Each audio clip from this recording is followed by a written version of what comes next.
Žoga je okrogla.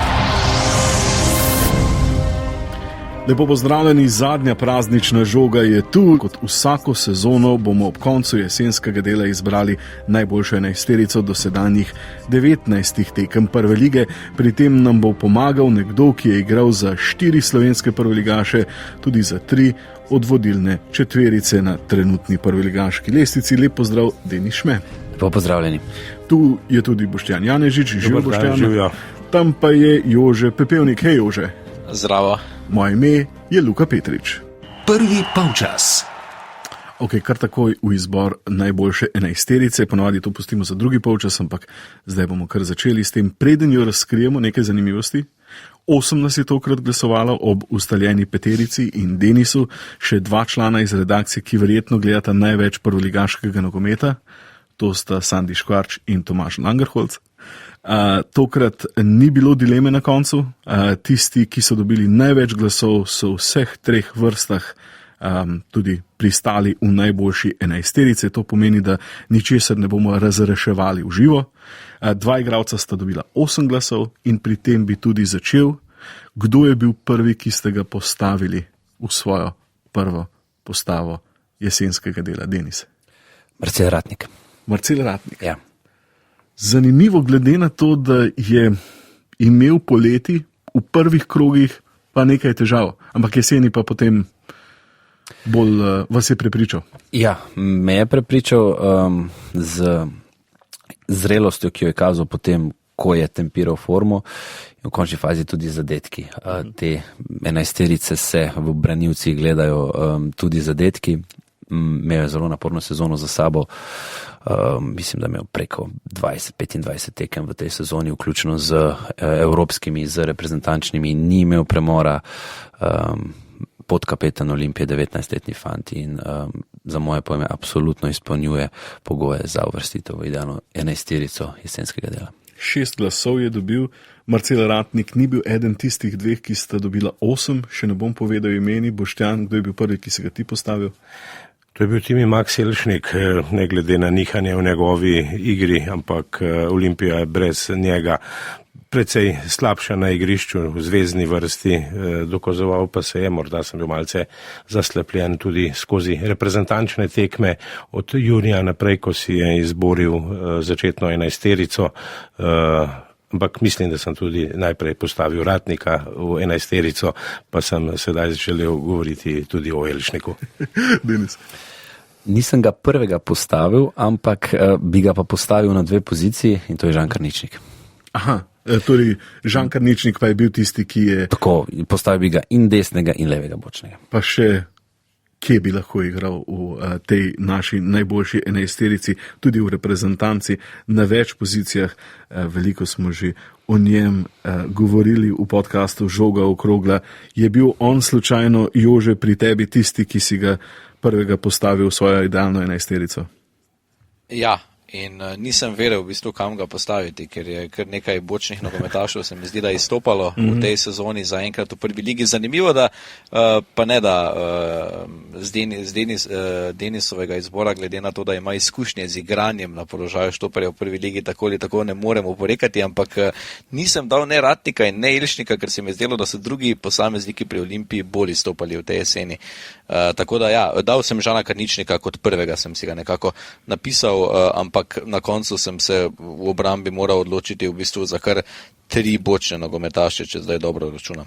Ja, Jelšnik na koncu 4 glasove, rekli smo že prej, Ratnik 6, Žan Karničnik pa je eden tistih, ki je dobil vseh 8 glasov, torej 100% v vseh postavah, ki smo jih zbrali. Tisti drugi pa je, če smo že pri igralcih Olimpije, ki so izstopali v tej sezoni, Rui Pedro, torej 2 igralca sta dobila po 8 glasov, to sta Rui Pedro in Žan Karničnik, 2 smo še določili, Marcel Ratnik in Timi Jelšnik sta tudi v prvi postavi. Če pa začnemo na začetku pri vratarju, pa 6 glasov za Matjaža Rozmana in nekaj besed o njemu pri 36, potem ko so v klub pripeljali Obradoviča, pa se je zdelo, da ne bo več prvi vratar svojega kluba, pa si je izboril mesto med vratnicama Celje ima daleč najboljšo obrambo v ligi, 13 prejetih golov, medtem ko druga najboljša obramba Maribor 23. Rozman pa neka stalnica zadnjega desetletja in pol. Spomnim se njegovih prvih prvoligaških korakov pri Interbloku, še mislim, da je zdaj že tega več kot 12 let, 330 prvoligaških nastopov ima, ni veliko vratarjev, ki je odigralo več tekem v slovenskem prvenstvu in svojo odlično kariero lahko tudi korona z novim naslovom državnega prvaka, seveda pri Celju je že bil državni prvak. Tako lahko korona, mislim, da celo edini igralec Celja, ki bi osvojil 2 naslova prvaka. To je glede na te menjave generacij precej redkost, ampak ja, Matjaž Rozman definitivno markanten obraz na igrišču, ne toliko zunaj njega, kot mogoče kdo od ostalih, ampak kvaliteta kaže absolutno njemu prid. Sam sem sicer izbral Juga, malo tudi zaradi kvote nogometašev Celja, ki sem 3 ostale izbral, pa sem probal to nekako tudi klubsko zapakirati čim bolj raznoliko, ampak ja, Matjaž Rozman, kapo dol za jesenski del. 6 glasov za Matjaža Rozmana, 1 za Juga, 1 za Pintola. V obrambi pa smo že rekli Ratnik, eden od branilcev, Karničnik lahko igra kjerkoli v zadnji vrsti, Karničnik tudi s 6 podajami, drugi asistent lige, na prvem mestu pa Matija Kavčič, ki je zbral kar 10 asistenc.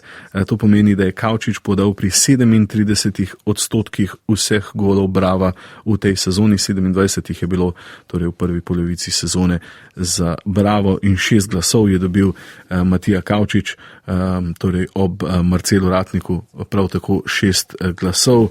Nekaj besed o Matiji Kavčiču, Boštjan, tudi ti si ga postavil v svojo najboljšo enajsterico. Ja, zato sem reprezentančno na desno stran postavil Karničnika, da je bil v njej, v tej enajsterici lahko tudi Matija Kavčič. Prodoren, poslušen, viden na igrišču, dober podajalec, borec tudi v obrambnih nalogah, kolektivni mož. Hvalil ga tudi trener Aleš Arnol, videti ga je bilo na vseh tekmah, ki sem jih spremljal, sploh te Bravove tekme v živo, tudi ko je padla v Šiški Olimpija, takrat brez praktično izstreljenega naboja, pa tudi na drugih tekmah, ko je bilo potrebno obrniti, rezultat je bil spet zraven. Razmišljam o tej tekmi v Šiški, ko je Rogaška vodila in res eden tistih, ki je bil med prvimi zapisan tudi v enajsterici, z izjemo posveta s teboj, če se da potem rotirati Karničnika na desno stran, z leve strani. Ja, razmišljal si tudi o tem, ali dati Zeca ali Vukliševića v prvo postavo, si razmišljal, če mora biti levičar in desničar, pa smo dali 2 desničarja, je dobil Zec 5 glasov, Vuklišević 4, vaše dileme tu, Jože, ti si se odločil za Zeca, Boštjan, ti za Vukliševića, zakaj za enega, zakaj za drugega? Razmišljal sem o Vukliševiću, ker se mi je zdel nekako preveč meren Zec na igrišču, v napadu manj ofenziven, manj skočen v skokih oziroma vsaj učinkovit. Potem sem ob vabilu Keka v reprezentanco za zadnje kroge jesenskega dela še več pričakoval od Zeca. Če bi moral biti zraven Ratnika levičar, potem bi bil Zec, če pa je lahko Vuklišević, pa se mi zdi nekako bolj potreben moštvu oziroma boljši, večji, glasnejši komandant obrambe. Kaj pa vem, kolikor sem gledal Celje, mene sicer morda za razliko od Boštjana mirni branilci navdušujejo. Davida sem imel nekajkrat tudi že pred mikrofonom, pa je tudi pred mikrofonom zelo miren, zelo, da bom takole, zbran vedno, tako da 2 zadetka na koncu v 19 nastopih za torej Davida Zeca, kar za štoperja sploh ni tako malo in kolikor zdaj gledam statistiko, mislim, da je bil zamenjan le na 2 ali 3 tekmah. Ko smo že pri mirnih branilcih, vem, da imata vidva enega rada, Denis in Jože, danes igra Atalanta, ne? Mislim, predvsej Jože, ne? To je Jože, to omiljeni centralni branilec. To mislim, če že točno ve, o čem govorim. Skalvini. Jože Pepevnik je en izmed tistih, ki so ga prvi odkrili na slovenskem tržišču. Zaljubil se je že v prejšnji sezoni za njega. In danes sem se spomnil na Jožeta, ker Real Madrid ob poškodbi Alabej in Militava je dejansko Skalvini eden izmed resnih kandidatov za prihod med galaktike, tako da Jože Pepevnik čestitam za scouting level 100. Super oko imaš, super oko. Spomnim se pred leti, pa ne da je zdaj samo hvala, ampak da sem Virgila van Dijka po službeni dolžnosti ogromno gledal pri Celticu. In se mi je takrat zdelo, da ko so ga pri Liverpoolu pripeljali iz Southamptona, sem vedel, da bo odličen. No, ja, tako da. Res je bil. Da se vrnemo še nazaj. Ko smo bili v tej dilemi levičar-desničar, to je ena taka zanimivost, z Ratnikom sem igral in glede na to, da je desničar, je pri njemu ena ta specifika, da se bolje počuti na levi strani. In da če zdaj ne bi imel partnerja levičarja, bi verjetno on zasedel tisti levi del osrčja obrambe. Nekaj več besed o tem, zakaj se bolje počuti, oziroma zakaj se bi lahko branilec bolje počutil na levi strani, glede na to, da je bolj naravno, da igra desničar na desni, pa levičar na levi. Kot prvo, mora biti suveren tudi z levo nogo, ne? Ampak dve taki svetovni specifiki sta Sergio Ramos in Virgil van Dijk, ki se nekako na tem levem centralnem branilcu počutita zelo dobro in mislim, da ena izmed pomembnih kompetenc je tudi sama igra, ne? Ker če si imaš na levi strani z desno nogo, nekako imaš večji kot v igrišču, več možnosti podaj. Dočim na desni strani si nekako malce bolj omejen po operiranju po tej desni strani igrišča, tako da so tudi desničari absolutno, ki se na levi strani počutijo boljše. Ja, sem veliko krat pri Van Dijku ravno razmišljal, da je bolj na levi strani zaradi tega, ker je zahtevnejša pozicija za desničarje in vsi ostali štopri pri Liverpoolu so desničari, ergo boš najbolj izkušenega dal na levo stran in potem njegovega partnerja vedno na lažjo pozicijo na desno stran. Tudi v Mariboru Marko Šuler se je vedno levo počutil boljše kot desno, pa čeprav je s Cesarjem igral na desni strani, ker nekako za levičarje je pa to veliko teže. Ne spomnim se zdaj levičarja, ki bi sam mu iniciativno se odločil za desno stran obrambe. Ja, ker je več desničarjev in večkrat pride do tega, da dva desničarja in eden mora iti na levo in se prej navadi na to. Vezna vrsta. Tudi tu relativno malo dilem, še največ pri Timiju Elšniku, o katerem smo že prej govorili, sicer pa dva igralca s po 6 glasovi in sicer Zabukovnik in Repas. Zabukovnik smo se tudi že nekajkrat pogovarjali o njem v tem podcastu, da je povezovalec na sredini igrišča Celje, nek katalizator celjske igre in slišal že tudi, da bi lahko bil nekoč v prihodnosti reprezentant, da se gradi v takšnega igralca. Jaz v moji enajsterici sem ga v sistemu 4-3-3 umestil ravno na ta položaj šestice zadnjega veznega igralca, pred njim kot dve osmice Elšnik in Repas. Ravno zaradi tega, kar si dejal, nekako dober povezovalec, dober v obrambi, ampak še zmeri ima pred sabo dva kreativna igralca in mislim, da je to sistem, v katerem bi se Zabukovnik najboljše počutil. Ja, mi trije vsi tu, Jože je nadaljavo z nami iz Maribora, smo vsi dali trojico Elšnik, Zabukovnik in Repas. Jože, kot si prej omenil, Elšnika nisi dal, si pa dal Repasa in pogosto je Repas v izboru naših enajsteric, torej jeseni ali celotnega prvenstva v zadnjih letih. Pri njemu sem si tole zapisal, ko gledaš Maribor, ga vedno opaziš. Ja, sploh v zadnjem času, odkar je Ante Šimunža postal glavni trener, prej je bil morda manj opazen, pa smo mu učitali, da kot bi dejal eden od naših novinarskih kolegov, nima rad gola, ampak je pokazal proti Olimpiji, da ima rad gol, ker je dosegal 2 krasna zadetka, tako da to je tisto, kar v Mariboru nekako želijo od njega, da je bolj nekako prevzame večji del tudi napadalne odgovornosti, iniciative, da popelje žogo naprej.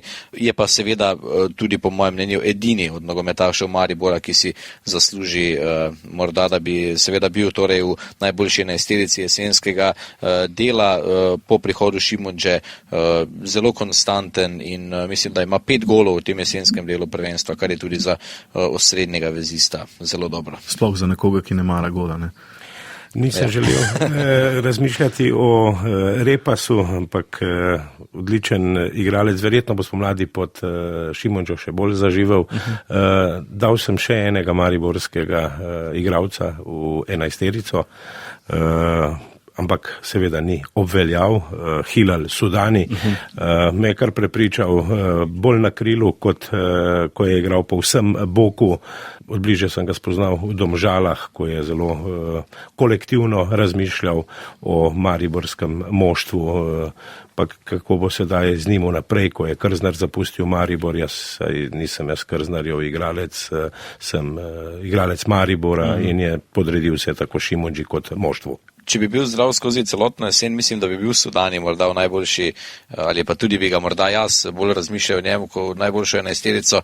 Se zdi, da je, kar smo že povedali, da je nek model profesionalca in nogometaški, mislim, da bi moral imeti, ali pa upam, da ima v mariborski slačilnici vedno večjo težo. Me je presenetil, Boštjan, ko si dal Sudanija not, da nisi na tej poziciji ali pa nekje tu v vezni vrsti napadu dal Pečarja, glede na to, da si ga nekajkrat tudi umeril in da je bil eden najbolj opaznih igralcev zate, se mi je zdelo v jesenskem delu prvenstva. Bi ga pa zanesljivo postavil, če bi bila tista enajsterica, ne začetna, pa najboljša, ampak če bi bila prihajajoča enajsterica, bi Martin Pečar zanesljivo igral na kjerikoli strani, najverjetneje na levi strani v sistemu 4-3-3 v napadu na krilu. Ob trojici, ki smo jo omenili, ki je v prvi postavi za Bukovnik, Repas, Elšnik, Pečar, edini, ki je dobil več kot en glas med vsemi v vezni vrsti. V napadu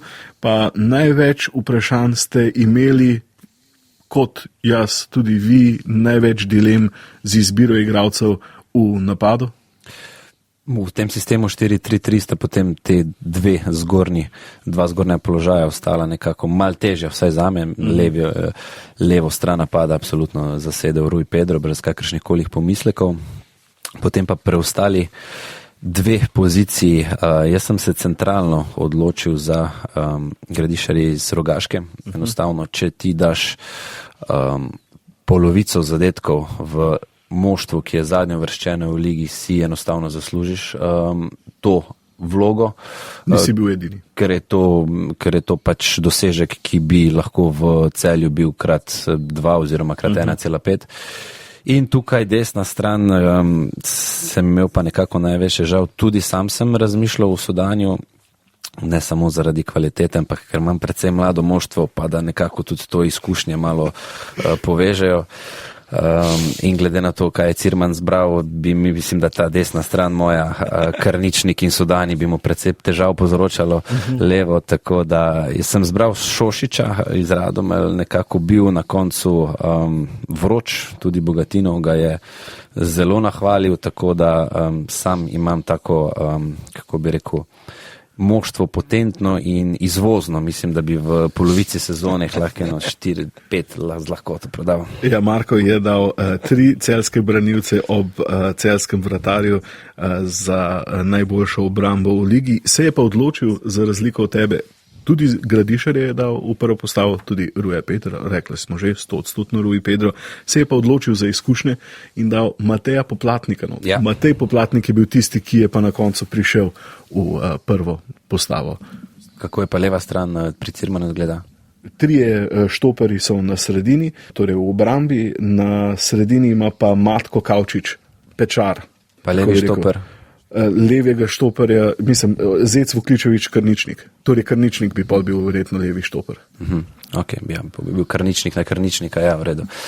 Bi bil tukaj dvoboj, ampak ja, zdaj pravim, tudi Poplatnik sem imel absolutno ga v mislih, ker enostavno se ga spomnim še lani iz druge lige, je igralec, ki je garancija za gol. In takih je v našem prostoru zelo malo. Jaz mislim, da v katerem koli klubu bi Matej Poplatnik igral, bi dosegel 10 plus zadetkov in to je nekaj, kar je manjko v našem prostoru, tudi če gledamo lestvico strelcev, nekako se vidi, da že z našo izbiro sistema, ne, če izhajam iz sebe, sem izbral 4-3-3, ne 4-4-2 z dvema napadalcema, kot ko se to ponavadi izbira, ker enostavno so bili strelci v jesenskem delu dokaj zadržani. Saj morda pa bo Poplatnik malo zaigral za kak drug slovenski klub, kolikor morda slišimo. Koliko glasov je dobil Poplatnik? 4 je dobil. Centralni napadalec naše lahko bi bil tudi v postavitvi 4-4-2. On je dobil 4 glasove, lani je dal 24 golov v drugi ligi, Gradišar, ki je bil 4. strelec druge lige v minuli sezoni, pa v tej sezoni oba 7 goli v prvi ligi.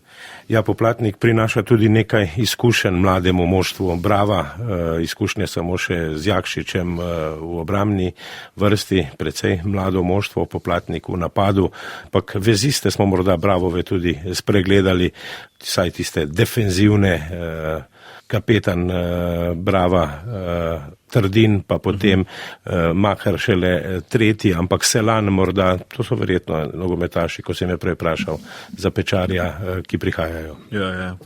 Mislim, da smo Koper malo zanemarili, pa vezisti Vešner Tičič je dobil en glas. Ja, tukaj sem ga tudi jaz nekako imel v svojih kombinacijah, ampak nekako v Kopru ni bilo nekega zelo izstopajočega posameznika.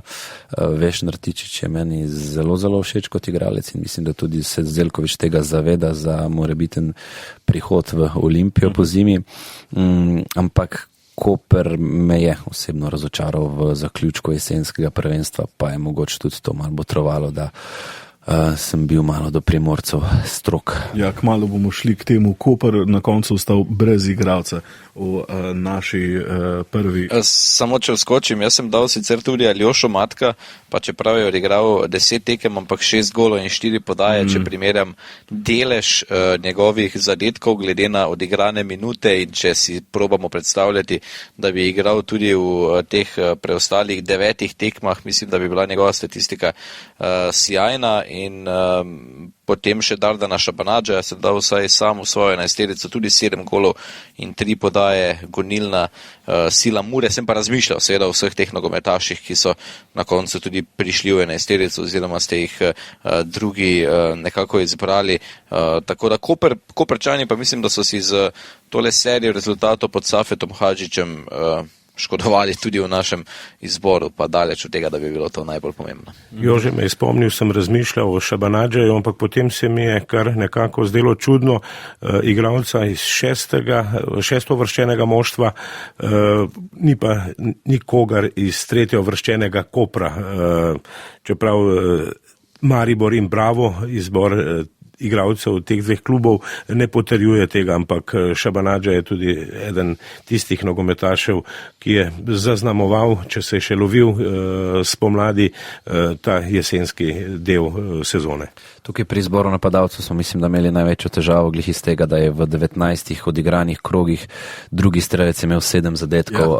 To so argumenti, ki napadalcem letos niso šli v prid in tudi nam, da smo potem raje enega dodatnega vezista dali v postavo kot pa ofenzivca. Ni bilo tako izstopajočih igralcev, da bi se lahko vsi odločili za enega ali za drugega. Šabanadža je, kot sta omenila Boštjan in Jože, je izstopal in 3 so se zanj odločili, Matko pa tisti, ki je še pristal v naši najboljši 11-terici jesenskega dela. 10 tekem je res, da zgolj odigral, ampak odličen tistih 10 tekmah. Če gremo skozi celotno 11-terico, 5 članov Celja, 3 iz Olimpije, 2 iz Brava in 1 iz Maribora. Največ glasov za Žana Karničnika in za Ruja Pedra, oba sta dobila vse, od vratarja do napada pa je najboljša 11-terica podcasta Žoge okrogle v jesenskem delu prvenstva. Rozman v vratih, v zadnji vrsti Karničnik, Zec, Ratnik in Kavčič. v vezni vrsti Zabukovnik, Repas in Elšnik, v napadu pa Rui Pedro, Poplatnik in Matko. Drugi polčas. Okay, 2 tekmi sta bili v zadnjem prestavljenem krogu ob koncu jesenskega dela. Aluminij je zmagal pri Rogaški, 1-0, strelec Suso. Celje pa je dokončal tekmo proti Kopru in na koncu z 2 goloma Svetlin in Bajde sta zadela povečal prednost na lestvici na 10 točk.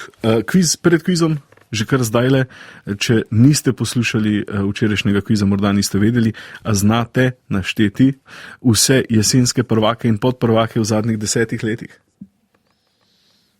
6 jih je. A samo 6 klubov? Samo 6 klubov. Nekaj je Maribor, logičnih. Olimpija, Maribor, Celje. Olimpija, Celje. Mimo grede Celje, edinkrat v zadnjih 10 letih letos. Tako Mura. da. Ne, Mura ne. Ne. Torej, rekli smo Maribor, Olimpija, Celje. Koper je še logičen, potem pa sta 2 manj logična. Torej jesenska prvaka. Ali podprvaka. Ta, ki ga iščemo zdaj, mislim, en je bil podprvak, en je pa bil prvak. Ajajoj. Domžale? Ja, bravo, Domžale, mislim, da 2015 ali pa 2015, ne 2014, ko so imeli krog pred koncem 5 točk prednosti pred Mariborom, ob koncu jesenskega dela 2, potem pa padle spomladi. 2015 Domžale, iščemo pa še en klub. Ali je ta 6. klub prvoligaš trenutno? Je prvoligaš trenutno. Ni bil pa ves čas v prvi ligi v teh 10 letih. Aluminij. Moram reči, da me je presenetilo. Tudi mene, ampak sem štartal sedaj iz pokalnega podprvaka, morda pa je tudi kakšno jesen dobro odigral. In natanko eno sezono zatem, skoraj gotovo pa je tam bil Grubor, takrat selektor, in sicer enako število točk kot Maribor. Olimpija je bila tedaj prva, Maribor pa je prehitel, ko je v zadnjem krogu jesenskega dela premagal Triglav z 8-1 in imel boljšo gol razliko, mislim, da plus 20 celo po jesenskem delu za Aluminij. Res super.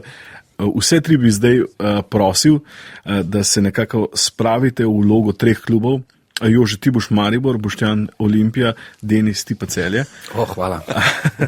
Zanima me, kaj bo za vsakega od vas najbolj pomembno v naslednjih tednih, torej v zimskem premoru, ki je ključen za slovenske prvoligaše, verjetno pomembnejši od poletnega, pa bomo začeli s prvaki. Boštjan, ti si se tudi pred dnevi pogovarjal s tim Maksom Elšnikom po koncu jesenskega dela. Takole je razmišljal o dosedanji evropski in domači sezoni Olimpije. Pač enostavno nimamo teh nekih izkušenj, kot ostali klubi, s katerimi se kosamo. Že v samih kvalifikacijah smo načeloma imeli dosti težke nasprotnike in mislim, da nam je to malo manjkalo, no, te izkušnje teh evropskih tekem, igranja na 3-4 dni. Če bi zdaj mogoče še enkrat šli čez to skupino, verjamem, da bi bili bolj konkurenčni, bi se verjetno borili celo za drugo mesto in napredovanje. Smo pokazali, da smo enakovreden nasprotnik, če ne na čase boljši od njih, kljub nekim razlikam v budžetu, financah, izkušnjah igralcev. Ta neka mladost, naivnost nas je na koncu stala, no, ampak te stvari morajo biti pač predvsem neka šola za klub in pa za ekipo. No. In verjamem, da če bomo ponovili kdaj ta uspeh, pa igrali spet v Evropi, da bomo takrat dosti boljše pripravljeni, ker smo zdaj dali to čez. Rekli ste, da nimate izkušenj z igranjem na 2 tirih. Kako ste zadovoljni z jesenskim delom državnega prvenstva? Mislim, mi smo vedno, vsaj jaz osebno, dosti samokritičen in na ekipni ravni kot na osebni in vedno lahko boljše. Absolutno ni bilo idealno, ta jesenski del v ligi je bilo preveč nekih spodrsljajev, ki pač se nam ne bi smeli zgoditi in bi bili dosti bliže vrhu, če ne celo na vrhu. Tako smo rekli, da prvič smo v takih situaciji, da se borimo na 2 frontah in čisto objektivno gledano, če pogledamo tudi druge države od Srbije, Hrvaške, v bistvu vsi ti prvaki načeloma, ki so Dinamo, Zvezda, vsi imajo tudi v ligi probleme. Zdaj od Olimpije se pa pričakuje, da bo pa igrala Evropo, tam osvajala točke, šla naprej, pa bila 10 točk pred drugim. Ne? In enostavno ni realno. No, tudi Celje realno v zadnjem času so finančno toliko močni, da je bilo za pričakovati, da se bodo dvignili slej ko prej in to zdaj držijo, imajo kvaliteto in ne bo enostavno z njimi igrati, sploh pa če še imaš pomembnejše tekme med tednom, medtem ko oni nimajo. In smo pa vseeno drugi. Ni pa zdaj, da smo pa padli 4., 5. mesto, tako da vseeno mislim, da smo s tem nekim strnjenim urnikom, da smo nekaj pozitivnega izvlekli, so malo pred nami, ampak vemo, da še igramo 2-krat med sabo, nič ni izgubljenega. Drugo mesto je, lahko bi bilo boljšno, ampak ni pa tudi slaba, če potegnemo črto, glede na vse. Boštjan, precej pozitivno gleda na vse skupaj, mislim, da bolj kot tisti, ki gledajo navzven proti Olimpiji. Kaj se ti zdi, da bo ključno za Olimpijo, kaj mora po zimi storiti? Kaj bi morala storiti, ampak tukaj bo ta samodržec Igor Barišić malo tega spremenil. Direktor Olimpije ima preveč pisarniško-podjetniško držo. To je takšen, kot je vložek, tak naj bo tudi dobiček. Zna se spraševati in si tudi sam odgovarjati. Naj bi spustil športnega direktorja Boromiso blizu, on ne odloča o nakupih Boromisa, tako kot bi športni direktor mogel, morda če ni dorasel Boromisa, potem pa zamenjati športnega direktorja. Če pogledam pa še kaj širše, bi bilo potrebno okrepiti razpoznavnost kluba z najrazličnejšimi akcijami, ne samo z besedami. Manjka, z letala se vidi, pa čeprav je Bristrič pod Zeljkovićem odigral vse tekme, napadalec, ki zna doseči gol, ki glede na to, koliko Olimpija napada, je dosegla zelo malo golov. Z drugega plana jo rešuje Rui Pedro, ampak pri klubskih strukturah pa je veliko tistega nenogometnega razmišljanja, kaj bi bilo to direktorju Olimpije ob dodatnem milijonu za 2 zmagi v Evropski ligi, če bi si 100.000 decembrskih iz Bratislave razdelilo moštvo in seveda, da bi bila to velika motivacija. Ne povsem prikrito sem tudi slišal pozdravljanje igralcev med seboj v smehu, cinično, lepe praznike, srečno in zdravo, pa da se ne vidimo več v Olimpiji. Torej, precej bolj črnogledo, kot je predstavil vse skupaj Timi Elšnik. Govoril si prej, samo da obrazložim, torej o neplačevanju dogovorjenih premij glede na evropske tekme. Drži, to naj bi izplačali, ampak ni pa nobenega tistih obljub, ko so si samo segli v roke ali pa obljubili, da bodo v uspehih ob zaslužku v Evropskemu konferenčni ligi še kakšni dodatki, o tem pa ni govora, kar je na pogodbah, tisto naj bi Barišić izplačal.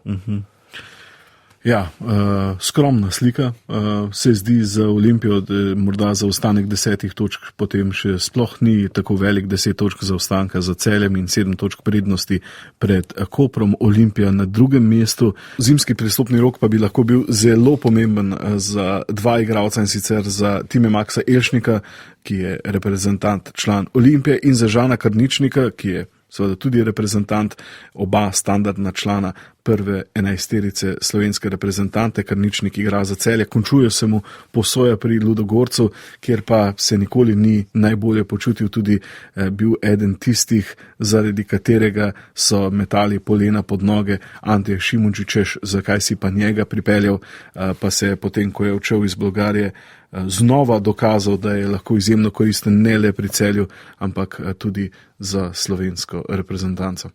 Mislim, da je pred obema mogoče celo ključna odločitev glede nadaljevanja karijere v zadnjih letih, definitivno, zakaj smo izbrali ta 2 igralca v luči Evropskega prvenstva. Nekako imamo občutek, da samo poškodba ima lahko prepreči, da ne bosta prvokategornika na Evropskem prvenstvu, in iz mojega vidika bi bilo škoda prevzeti takšno tveganje, da bi zdaj na račun neke eksistence odšla na silo v tujino, pa tam ne bi igrala in s tem ogrozila svoj nastop oziroma svoje redno igranje na Evropskem prvenstvu na ta račun, tako da mislim in upam, da bo Krničnik ostal v Celju še te pol sezone in da bo potem prišel v ritmu, tako kot tudi timi seveda, v ritmu tekem na Evropsko prvenstvo, pa tudi, če boste to Celje in Olimpija. Če ostanemo zdaj pri Celju in tebe postavimo vlogo športnega direktorja Celja, kaj bo najbolj pomembno za naslednje obdobje, za zimski prestopni rok, pa najprej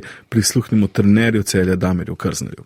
Neću se zaista oslanjati ni referirati ni na Olimpiju, ni na Koper, ni na Maribor, ni na nikog drugog.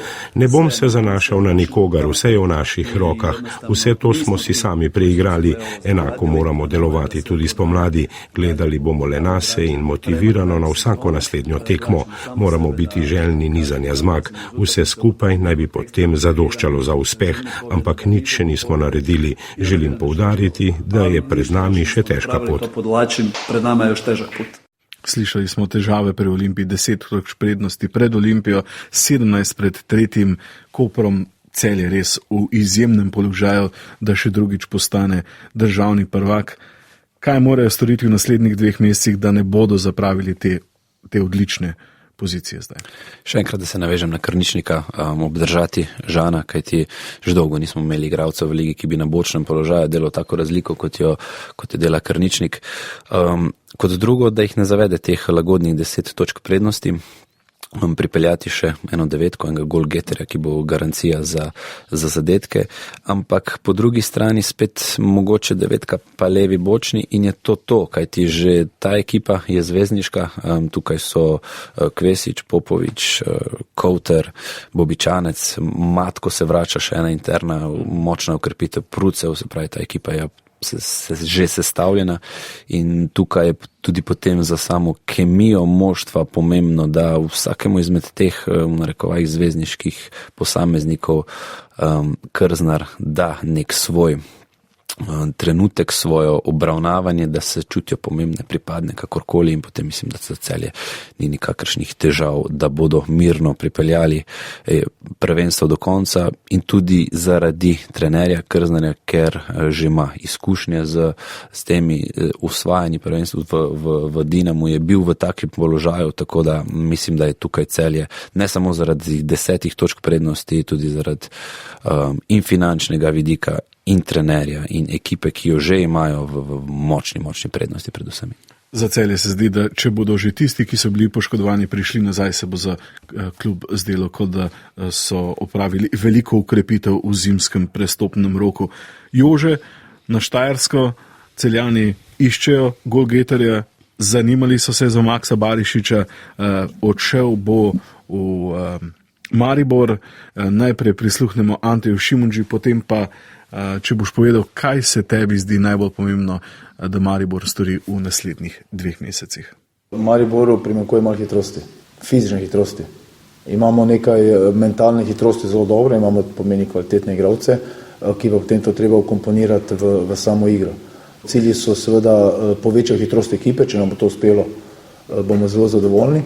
Kar se pa tiče samih usmeritev, predvsem bo se temeljila na kadru, ki ga bomo imeli, predvsem se bomo prilagodili igralcem in jih poskušali postaviti na mesto, ker lahko dajo največ in potem seveda izoblikujemo svoj model igre, ampak model je tisti, kateri v Mariboru je nekako že bil prepoznaven, predvsem se ga išče tukaj v DNK-ju in v filozofiji tekmovanja. Jaz mislim, da najbolj pomembno v Mariboru, da dajo mir Anteju Šimundži, da dela z ekipo, da mu dajo čim bolj proste roke tudi pri kadrovanju.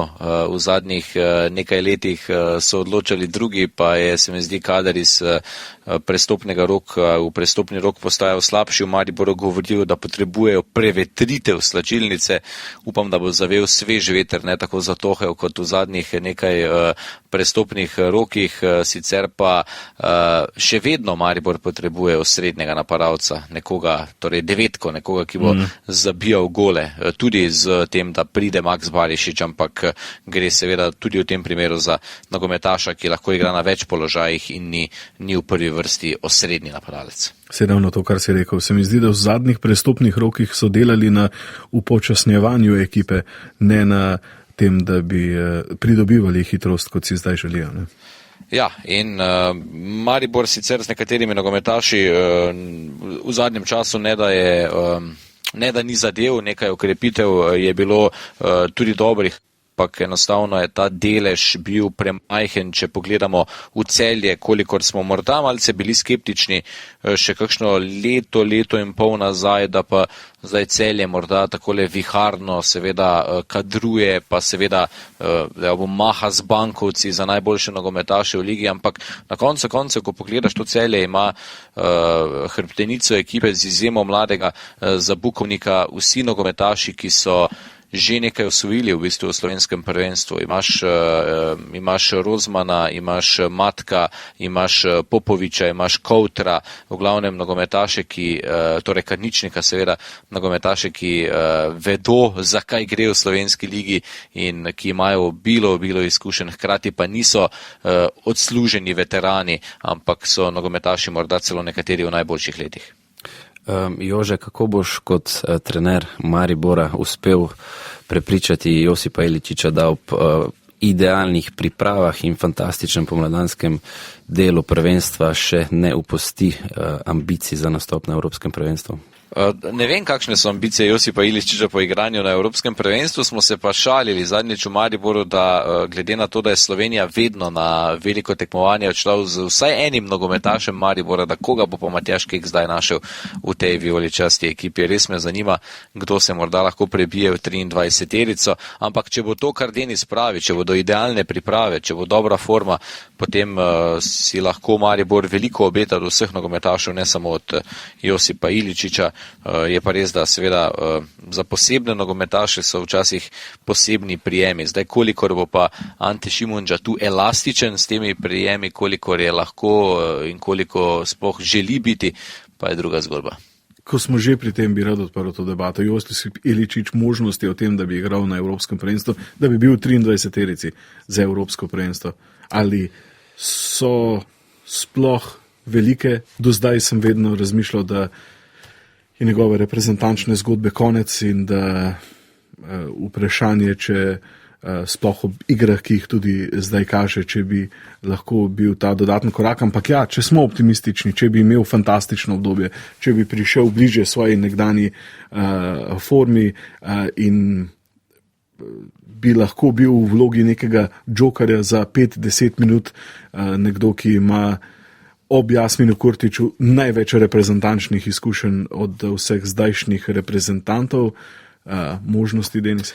Jaz kot velik občudovalec Josipa Iličiča in njegovega nogometnega talenta sem razmišljal, da bi Jojo bil edini iz tega prehoda generacije med 2010 zlato generacijo, pa zdaj to, ki se je uspela uvrstiti na Evropsko prvenstvo, ki ne bi doživel velikega tekmovanja in za enega takega kalibra v slovenskem prostoru bi to bilo zagotovo hudo na nek način, ne? Ampak Jožeta sem nalašč malo probal sprovocirati, kajti to je lahko tudi zelo dober vzvod za Maribor, ne? Če uspe trener v tem primeru Šimundža iz popolno psihološkega vidika prepričati Josipa, da da svoj maksimum in da je tukaj odprto še tudi Evropsko prvenstvo in na ta način ga motivira, ga prepelje do najvišje ravni, bo Maribor največ profitiral v končni fazi, pa tudi reprezentanca je še celoten pomladanski del pred nami, lahko pride tudi do poškodbe. Josip Iličič je sigurno neka persona v slovenskem nogometu, ki tako ali drugače bi spadala zraven, je pa res, da potem pa spet smo na drugi strani, da so si te 23-terica uspela izboriti prvenstvo in zdaj nekoga pusti doma na račun tega, da vzameš zdaj Josip Iličiča, to so pa potem težke oziroma sladke skrbi Matjaža Keka. Ker vedno sem ga videl kot graditelja, kot nekega pozitivnega liderja v garderobi in če bi se res, da je vse to idealno razpletlo, da bi fizično bil bolje pripravljen, da bi kazal boljše predstave, dilema glede tega, kaj bi lahko to vneslo v garderobo, je kakršnakoli pri njemu, ali bi tudi iz tega vidika to bilo predvsem pozitivno za zdajšnjo reprezentanco, za to grupo, ki je zdaj pod Kekom. Jaz verjamem, da je bilo pozitivno, kaj ti Jojo poznal vse te fante z več ali manj z vsemi, je sodeloval na reprezentančnem nivoju, vidimo, da tudi ta vloga džokera iz klopi zdaj pri Mariboru v zadnjem obdobju mu ni tuja, jo lahko sprejme, ni to težava za njegov ego, tako da mislim, da za nastop na Evropskem prvenstvu bi tudi sprejel to neko vlogo iz ozadja, kot joker iz klopi, ali pa samo nekdo, tako kot Jasmin Kurtič, ki smo se že pogovarjali, da je prevzel to vlogo. Ampak ja, tukaj je problem ta, da se na Evropsko prvenstvo pelje zgolj 23 igralcev. Evropsko prvenstvo se seveda začne 14. junija za slovensko reprezentanco, 16. s tekmo proti Danski, druga polovica prvenstva pa se začne čez 2 meseca, ker se mora celoten spomladanski del končati prej kot ponovati, in sicer do sredine maja, ravno zaradi priprav na Euro. Sodnikov dodatek. Pred žrebom samo na kratko, v žrebu parov osmine finala, mnogi nepostavljeni so si želeli Sociedad, dobil ga je PSG, nihče od postavljenih mislim, da ni želel Interja, pa ga je dobil Atletico Jana Oblaka, Leipzig s Šeškom in Kamplom bo igral z Real Madridom, Borussia Dortmund bo igrala s PSM, z edinim moštvom, ki v vseh evropskih ligah v tej sezoni še ni doživelo remija ali poraza, torej 100%, ravno pred 2 tednoma je vodilno moštvo San Marinske lige prvič izgubilo in tako je PSV zdaj edini, ki je 100%. Arsenal, vodilni v angleškem prvenstvu, bo igral s Portom, ki lahko od drevi prevzame vodstvo v portugalski ligi, če premaga Sporting. Napoli, Barcelona je par italijanskega in španskega prvaka, ki v tej sezoni ne blestita. Lazio bo igral z Bayernom, ki je dobil derbi Stuttgartom v Bundesligi s 3-0, Kane 2 gola, skupaj 20, najboljši strelec je v vseh največjih ligah. Evropski prvak Manchester City pa bo igral s Kevenhavnom. Vsi trije en par izpostavite in zakaj? Na kratko, Jože, najprej ti. Kaj pa vem, morda tale Leipzig, Real Madrid, pač enostavno zaradi Benjamina Šeška, zaradi Real Madrida in vsega, kar nekako to prinaša. No. Jasen favorit, ampak če kdo, lahko Leipzig igra morda tudi na gol več z Madridom. Denis. Jaz bi izpostavil vse pa nobenega. Jaz sem se malo poigral že s četrtfinalom in v primeru, da vsi favoriti tega kroga pridajo v četrtfinale, bi to lahko bilo res tisto staro, old school četrtfinale, ki bi postreglo s 4 derbi, da bi pokalo. Ja, res. Super se sliši. Boštjan? Morda Inter, Atletico, da še drugega slovenskega reprezentanta zajamemo. So si zanesljivo, kot si dejal, pri Atletiku želeli Interja, ampak lahko pa bi bilo to tudi golmanska tekma, oziroma potem oba obračuna, da bi bil v spredju vratar Oblak in da bi potem se jasno veselili atleti napredovanja v četrtfinale. Za konec pa, kdo je to, kot vselej kviz, vi morate povedati ime, jaz povem imena klubov. In sicer Drava, Dob, Ankaran, Aluminij, Olimpija. Drava, Dob, Ankaran, Aluminij, Olimpija. Rok Kidrič. Rok Kidrič. Bravo, super. Bravo, brez dodatnega namiga. Kariero je začel v Celju, tam ni odigral tekme v prvi ligi na 102 tekmah, 20 golov, trenutno igra na Poljskem. Četrti namig bi pa bil Denis, bil je tvoj soigralec. Zaradi tega, ker smo hitro ugotovili, imam pripravljenega še drugega, in sicer Marseille, Juventus, Chelsea, Valencia. Klubi so po vrstnem redu? So po vrstnem redu, pravilnem. V tem primeru so skoraj vsi, če pri prejšnjem niso bili. Skoraj vsi. Didier Deschamps. Bravo, res. Moram reči, da ja, super, no, super. Se mi zdel, da bo ta teži in vsa čast ni bil. Na 427 tekmah je dosegel 17 golov, prihaja iz Bayona, torej iz baskovskega dela Francije. 2 od naštetih klubov je vodil tudi kot trener, to bi bil 3. namig, 4. pa, če do takrat ne bi ugotovili, uspešen je na svetovnih prvenstvih. In je kot 3. postal tako svetovni prvak kot igralec, kot trener in prvi po Beckenbauerju, ki mu je to uspelo kot kapetan in potem selektor. Hvala vsem trem, želim vam uspešno in zdravo novo leto, tudi vam, dragi poslušalci, da ste bili z nami do konca tega podcasta. Veliko sreče Uživajte, se slišimo.